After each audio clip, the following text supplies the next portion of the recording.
ನಾನು ಬಸವಣ್ಣ ಹಿಡ್ಕೊಂಡು ಹೇಳ್ತಾ ಇದ್ದೀನಿ, ಉರಿಯೋ ಸೂರ್ಯನ ಸತ್ವಾಗ್ಲೂ ಜಗತ್ತಿಗೆ ಬೆಳಕು ಕೊಡೋನು ಅವನು ಪರಮಾತ್ಮ.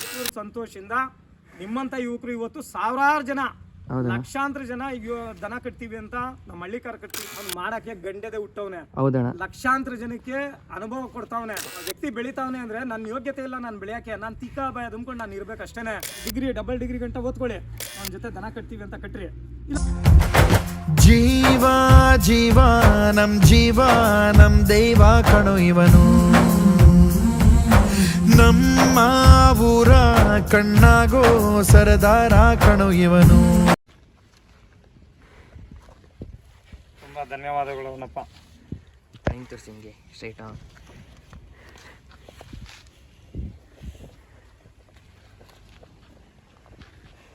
ವೆಂಕಟೇಶ್ವರ ನಮಸ್ಕಾರ. ನಮಸ್ಕಾರ. ಚೆನ್ನಾಗಿದ್ದೀರಾ? ಚೆನ್ನಾಗಿದ್ದೀನಪ್ಪ, ಹೇಳಿ.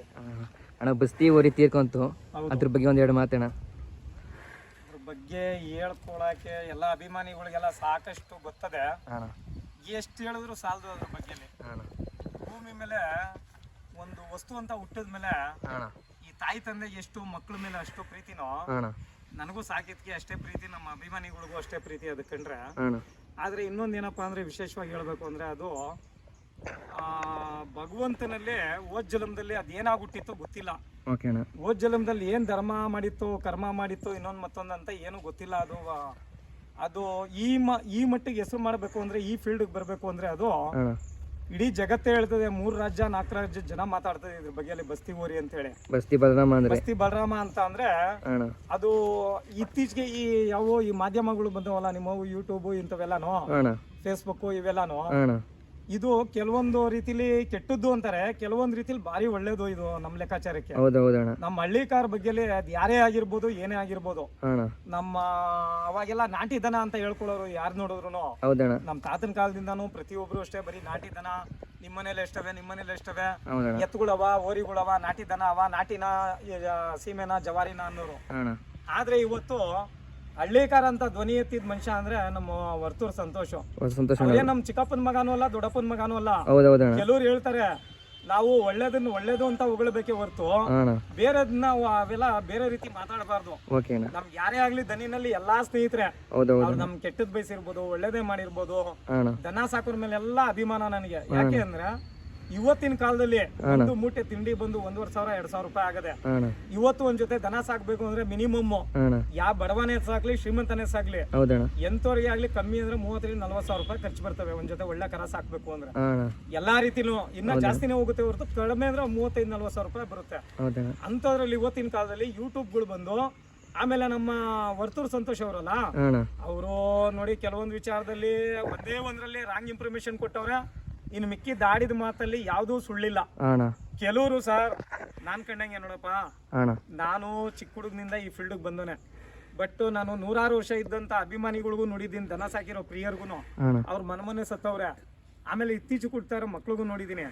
ಆದ್ರೆ ಕೆಲವ್ರ ಮನೆಗೆ ದನಿಗಂತ ಹೋದ್ರೆ ನಾನ್ ಕಂಡಂಗೆ, ನಾನ್ ಕಂಡಿದ್ದು, ನಾನ್ ನೋಡಿದ್ದು, ನಾನ್ ಅನುಭವ ಪಟ್ಟಿದ್ದು, ಒಳ್ಳೆ ದುಡ್ಡೋರು ಅಂತ ಅಂದ್ರೆ ಅವ್ರ ಮನೇಲಿ ಅವ್ರ ಮನೆ ಎಂಟೆಗೋಡೆ ಇಲ್ದಂಗ್ ಮಾಡ್ಬಿಡ್ತಾರೆ. ಏನು ಅಂತ ಅಂದ್ರೆ ಸುಮ್ನೆ ದನಿನ್ ಗಿಲ್ ಹಚ್ಚೋದು, ಇಲ್ದವೆಲ್ಲ ಮಾಡೋದು, ನೀನ್ ತಗೊಳಕ್ ಆಯ್ತದ ಅಂತ ಕೆಕ್ಕರ್ಸೋದು, ಆಮೇಲೆ 1 ರೂಪಾಯಿ ಬೆಳೋದ್ನ 10 ರೂಪಾಯಿ ಹೇಳೋದು, ಲಕ್ಷ ಬೆಳೋದ್ನ 5 ಲಕ್ಷ ಹೇಳೋದು. ಆಮೇಲೆ ಇನ್ನೊಂದೇನಾಗಿದೆ ಅಂದ್ರೆ ಇವತ್ತು ಹಳ್ಳಿಕಾರ ಬೆಳಿಬೇಕು ಅಂದ್ರೆ ಎಲ್ಲಾ ಸರ್ವೇ ಸಾಮಾನ್ಯವಾಗಿ ಒಂದ್ ಲೆಕ್ಕಾಚಾರವಾಗಿ ಬೆಳಿಬೇಕು ನನ್ನ ಅನಿಸಿಕೆ. ಬೇರೆಯವ್ರದ್ದು ಗೊತ್ತಿಲ್ಲ ನನಗೆ. ಯಾಕೆ ಅಂದ್ರೆ ಇವತ್ತು ಬಡವ್ರು ಜಾಸ್ತಿ ಎದ್ದವ್ರೆ. ಬಡವ್ರ ಮಕ್ಕಳು ಯಾರೋ ನಮ್ ತಾದಿರ್ ಕಟ್ಟಿದ್ರು, ನಿಮ್ ತಾದಿರೆಲ್ಲಾನು ಅವ್ರ ಮಕ್ಕಳು ಗೌರ್ಮೆಂಟ್ ಡ್ಯೂಟಿಗಳು ಇನ್ನೊಂದು ಮತ್ತೊಂದು ಬೆಂಗಳೂರಿಗೆ ದೊಡ್ಡ ಪಟ್ಟಣಗಳಿಗೆಲ್ಲ ಹೋಗಿ ಕೆಲ್ಸಕ್ಕೆ ಸೇರ್ಕೊಂಡ್ರು. ಅವ್ರಿಗೆ ದನಿನ್ ಮೇಲೆ ಆಸಕ್ತಿ ಇರ್ಲಿಲ್ಲ. ನಮ್ಮ ಹಳ್ಳಿಕಾರ ದನಿನ್ ಮೇಲೆ, ನಾಟಿ ದನಿನ್ ಮೇಲೆ ಜಮೀನು ಆರಂಭ ಅಂದ್ರೆ ಆಸಕ್ತಿ ಇರ್ಲಿಲ್ಲ. ಅವರು ರಕ್ತಗತವಾಗಿ ಬಂದಿರೋದು ವಂಶ ಪರಂಪರವಾಗಿ ಅವ್ರ ತಾತನ ಇದು ವಾಂಚಲನೋ ಅಥವಾ ಅವರ ಮುತ್ತಾತಂದು ಪಳಿವಳಿಕೆ ಆಗಿ ಬಂದಿರೋದು ಮೊಮ್ಮಕ್ಳಿಗೆ ಬಂದಿದೆ. ಈಗ ನಿಮ್ಮಂತ ಯುವಕರು ಎಲ್ಲ 18-20 ವರ್ಷ 25 ವರ್ಷದ ಹುಡುಗರು ಯಾರೇ ಆಗಿರ್ಬೋದು ಸರ್, 100ಕ್ಕೆ 101 ಪಾಯಿಂಟ್ ಸತ್ಯ, ಕೋಟಿಗೆ ಕೋಟಿ ಒಂದ್ ಮಾತು ಸತ್ಯನೇ ಇದು. ನಾನ್ ಬಸವಣ್ಣ ಹಿಡ್ಕೊಂಡು ಹೇಳ್ತಾ ಇದ್ದೀನಿ, ಉರಿಯೋ ಸೂರ್ಯನ ಸತ್ವಾಗ್ಲೂ ಜಗತ್ತಿಗೆ ಬೆಳಕು ಕೊಡೋನು ಅವನು ಪರಮಾತ್ಮ. ಈ ಬಸವಣ್ಣ ಎಷ್ಟು ಸತ್ಯನೋ, 20 ಕೋಟಿ ಜೀವರಾಶಿಗೂ ಅನ್ನ ಕೊಡೋನು, ಬೆಳಕು ಕೊಡೋನು ನೋಡ ಭಗವಂತ ನಮ್ ತಲೆ ಮೇಲೆ ಅವನೇ.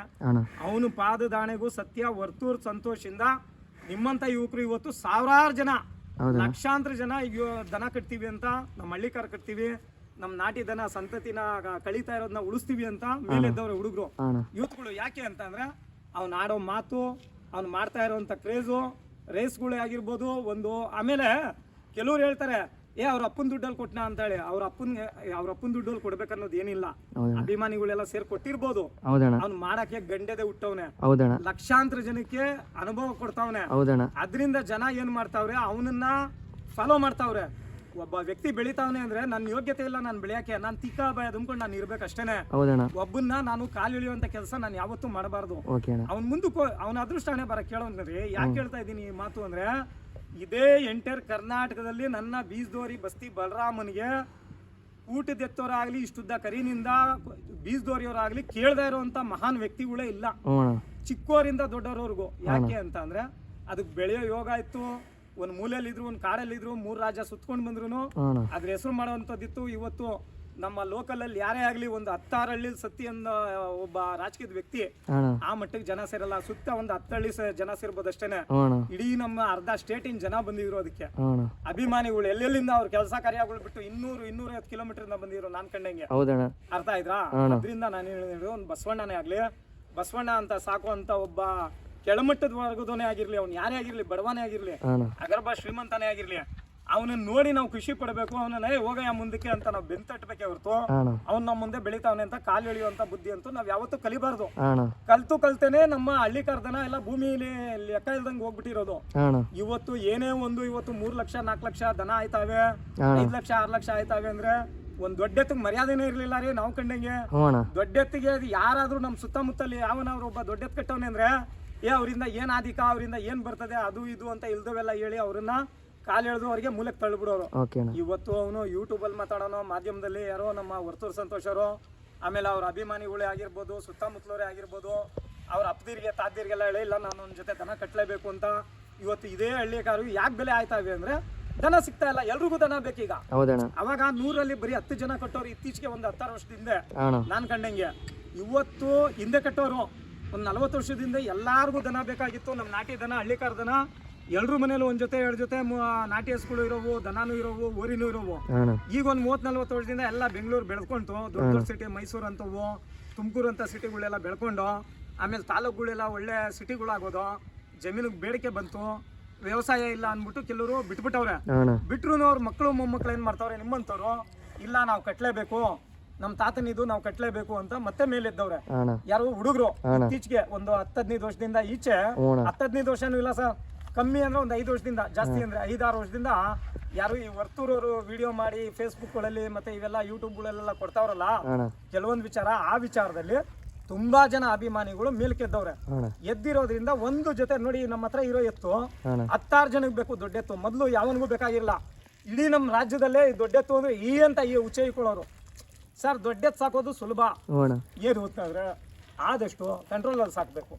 ಆಮೇಲೆ ಏನು ಮಾಡ್ತಾರೆ ಸರ್, ಇಲ್ದೋವೆಲ್ಲ ಮೆಡಿಸಿನ್ಗಳು ಮಾಡಿ ಇಲ್ದೋವೆಲ್ಲ ಮಾಡಿ ದನ ಹಾಳು ಮಾಡ್ತಾರೆ. ಹಂಗಲ್ಲ, ನಮ್ಮ ನಾಟಿ ಮೇಸಿ ಆದಷ್ಟು ತಿಂಡಿನೂ ಮಡಗಲೇಬೇಕು. ಇವತ್ತಿನ ಕಾಲದಲ್ಲಿ ದನ ಮಡಗೋದು ನೋಡಿ ಸರ್, ನಮ್ಗೆ ಇಷ್ಟ ಇರೋದ್ರಿಂದ 4 ವರ್ಷ ತುಂಬ 5ನೇ ವರ್ಷ ಇವು 5 ವರ್ಷದಿಂದ ನಮ್ಮ ಮನೇಲವೆ.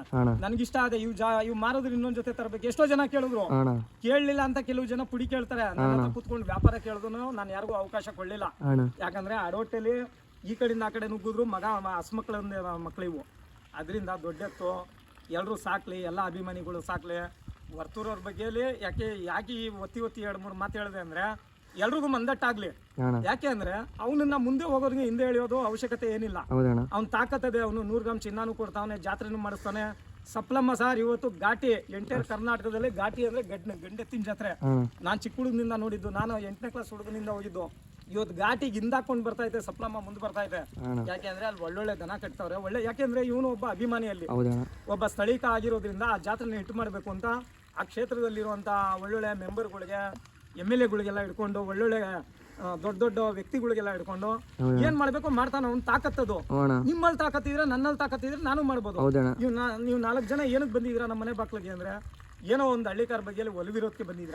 ಅದನ್ನ ನಿಮ್ಗೆ ಹಂಗ್ ಇನ್ಫಾರ್ಮೇಶನ್ ಕೊಟ್ಟು ನೀವು ಹಂಗ್ ಮಾಡಿ ಹಿಂಗ್ ಮಾಡಿ ಅಂತ ಅಂದು ನಿಮ್ಮನೆ ಇವತ್ತು ನಾವು ಗೊತ್ತಾಗಬೇಕಂದ್ರೆ ಹಳ್ಳಿಕರಣ ಸಂತೋಷನವರೇ ಕಾರಣ ಇವತ್ತು. ನೋಡಿ, ಇವತ್ತು ಕಾಲೇಜ್ ಹುಡುಗರು ಯಾರೇ ಆಗಿರ್ಬೋದು, ಸ್ಕೂಲ್ ಹುಡುಗರು ಉಚ್ಚೆತ್ತಿ ಕುಣಿತಾವ್ರೆ ಅಂದ್ರೆ ಹಳ್ಳಿಕಾರ ಬಗ್ಗೆ ಅವ್ರು ಕಟ್ತಾರೋ ಬಿಡ್ತಾವ್ರೋ ಎಲ್ರಿಗೂ ನೋಡಿ ಮಾಧ್ಯಮದ ಮುಖಾಂತರ ಇವತ್ತು ಇದಕ್ಕೆ ಮೂಲ ಕಾರಣ ಮೊದಲನೇ ವ್ಯಕ್ತಿನೇ ಹಳ್ಳಿಕಾರ ಸಂತೋಷ್ ಅಂತಾನೆ ಹೇಳ್ಬೋದು. ಹೌದಣ್ಣ. ಒಡೆಯ ಅಂತ ನಾನು ಹೇಳಲ್ಲ, ಒಡೆಯ ಅನ್ನೋದು ಬಿರುದು ಜನ ಕೊಟ್ಟವರು ಹೊರತಾಗಿ ಅವನೇನು ಹಣೆ ಮೇಲೆ ಪಟ್ಟಿ ಅಂಟಿಸ್ಕೊಂಡಿಲ್ಲ, ಇಲ್ಲ ಬೋರ್ಡ್ ಏನು ಹಣೆ ಮೇಲೆ ಬರೆದಿಟ್ಕೊಂಡು ಬಂದಿಲ್ಲ. ಹೌದೌದಣ್ಣ. ಜನ ಅಭಿಮಾನಿಗಳು ಅಂತವ್ರೆ.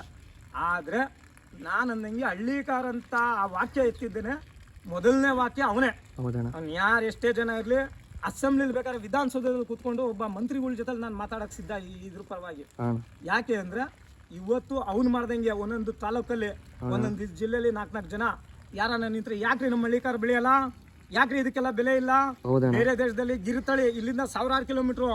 ಪ್ರಧಾನಿ ಮೋದಿ ಅವರು ಗುಜರಾತ್ ಅಲ್ಲಿ ಗಿರ್ತಳಿನ ಅದ್ರಲ್ಲಿ ಗಂಡದಲ್ಲಿ ಚಿಂತಾಮೃತದೆ ಹಾಲಲ್ಲಿ ಅದು ಉತ್ಪತ್ತಿ ಆಯ್ತು.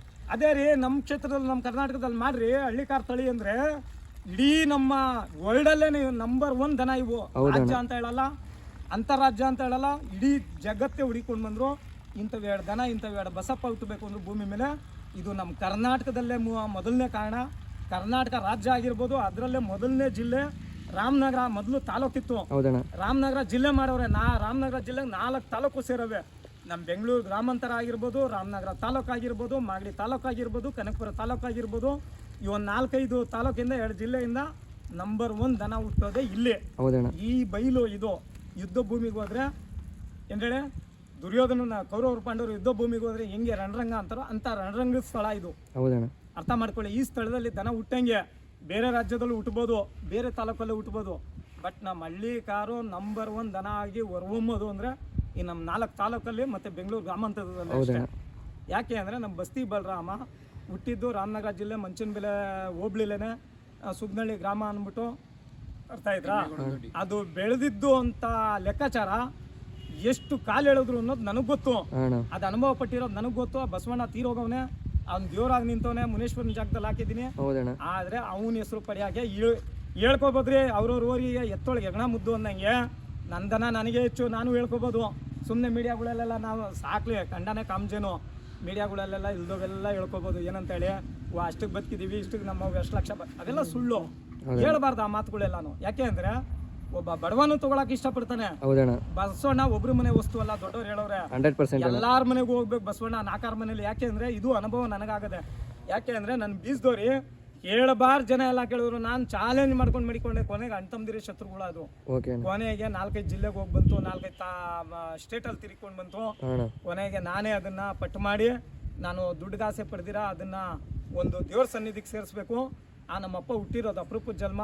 ಹೋದ ಜನ್ಮದಲ್ಲಿ ಭಗವಂತನ ಹತ್ರ ಹೆಚ್ಚಾಗಿ ನಾನು ಬಸವನಾಗಿ ಮೆರಿಬೇಕು ಅಂತ ಹೆಸರು ಕೇಳಿತೇನೋ, ಹಂಗಾಗಿ ಅದನ್ನ ದೇವ್ರ ಸನ್ನಿಧಿಗೆ ಸೇರಿದಂಗೆ ಸೇರಿಸಿದ್ದೀವಿ. ಅದಕ್ಕೆ ನಾನೊಂದು ಪ್ರತಿಯೊಬ್ಬರಿಗೂ ಹಳ್ಳಿಗಾರು ಕಟ್ಟೋರ್ಗೂ ಅಷ್ಟೇ, ಮತ್ತು ಮನೆಯಲ್ಲಿ ಹುಟ್ಟಿ ಮುಂದೆ ಮನೆ ಕೊಡೋರ್ಗೂ ಅಷ್ಟೇ ಹೇಳೋದಿಷ್ಟೇ. ಯಾರನ್ನ ಹೊಸಬ್ರು ಬಂದ್ರ ಏನಪ್ಪ ತೊಗೊಳಯ್ಯ 10,000 ಕಮ್ಮಿ, ಬಾಳಯ್ಯ ಚೆನ್ನಾಗಿರಯ್ಯ ಇಲ್ವಾ? ಯಾರನ್ನ ಒಬ್ಬ ನನ್ನಂತವ್ರ ಹತ್ರ ಬಂದ್ರ ನಾನು ಒಬ್ಬ ಸ್ವಲ್ಪ ಹಳಬಾನೆ ಅಂತ ತಿಳ್ಕೊಳ್ಳಿ. ನೀವೆಲ್ಲ ಹೊಸಬ್ರು, ಹೊಸ ಹುಡುಗರು. ನನಗೊಳಬ್ರು ಬೇಕಾದಷ್ಟು ಜನ ಅವರೇ, ನಾನೇ ದೊಡ್ಡವನು ಅಂತ ಹೇಳಲ್ಲ. ಈ ವಿಚಾರದಲ್ಲಿ ಮರ ದೊಡ್ಡದೆ ಎಂತೆಂತ ತಿಮಿಂಗ್ಲಾಗಳು ಬಿದ್ದೋಗವ್ರೆ. ಬಸವಣ್ಣನಲ್ಲಿ ನಾನು ಅಂದವರು ಯಾವತ್ತೂ ಉಲ್ಲಾಕಕ್ಕಾಗಿಲ್ಲ. 3 ದಿನ ಕಟ್ಟಿ ಶೋಕಿ ತೀರ್ಸ್ಕೊಂಡು ಹೋಗೋರೆ. ಎಲ್ಲೂ ಸತ್ಯಾಧರ್ಮದಿಂದ ನಡೆದು ಒಳ್ಳೆತನವಾಗಿ ಬದುಕಿದ್ರೆ ಬಸವಣ್ಣ ಎಲ್ಲಾರ ಮನೇಲೂ ಬೆಳಿತಾನೆ. ಬೆಳಿಬೇಕು ಅಂದ್ರೆ ಎಲ್ರು ಎಡೆ ಮಾಡ್ಕೊಳ್ಬೇಕು, ಜಾಗ ಮಾಡ್ಕೊಡ್ಬೇಕು. ಒಬ್ಬ ಬಡವನಿಗೆ ಆಗ್ಲಿ ಶ್ರೀಮಂತನಿಗೆ ಆಗ್ಲಿ, ಶ್ರೀಮಂತ ಒಬ್ನು ತಿನ್ನುವಂತ ಕಟ್ಟುವಂತ ವಸ್ತು ಅಲ್ಲ ಇದು. ತುಂಬಾ 100ಕ್ಕೆ 90 ಭಾಗ ಬಡವ್ರ ಮನೇಲೆ ದನ ಹುಟ್ಟೋದಿದು. ಬಸವಣ್ಣ ಹುಟ್ಟೋದು, ನಮ್ಮ ಹಳ್ಳಿಕಾರ ತಳಿ ಹುಟ್ಟೋದು.